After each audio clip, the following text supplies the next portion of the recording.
يعني سيدنا ابراهيم يعلم انه من سنن اقامه الدين ان انا يبقى عندي بيئه، قوم، عشيره، اتجوز، ولاد.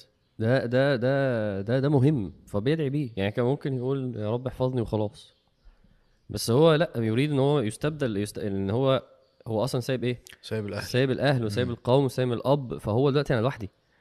فهو يريد ان ربنا يخلف عليه، لان ده هيساعده جدا في اقامه دينه. ده مهم انه انسان.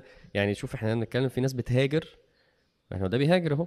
في ناس امم. بتهاجر تسيب الدين، سبحان تسيب الاهل، تسيب الصحاب، تسيب الاذان، وتسيب المساجد، تسيب الدروس ويروح لبلد مثلا غربي، او عشان بس هياخد شهاده، عشان فاهم، عشان يعني ما هو اللي هنا هيشتغل، انا هناك هشتغل بس اسرع شويه. ايوه بس انت سبت كل حاجه خلاص، ورايح لفتن وافكار على العلمانيه والشذوذ والقوانين.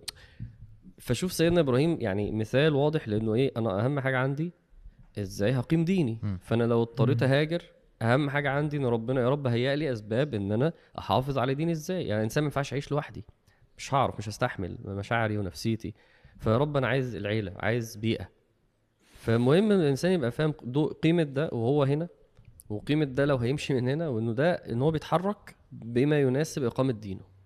ان مم. شاء الله. طب افرض ما روحتش، خلاص معلش هيفوتك الشهاده دي، امم. عادي. يعني هتبقى زينا ما عملتش ماسترز في هولندا عادي، ما حصلش حاجه. فعلا لان هي مش كبيره خالص زي ما هو فاكر، في مقابل انه التانية كبيره جدا. فتعتبر يعني، بس ده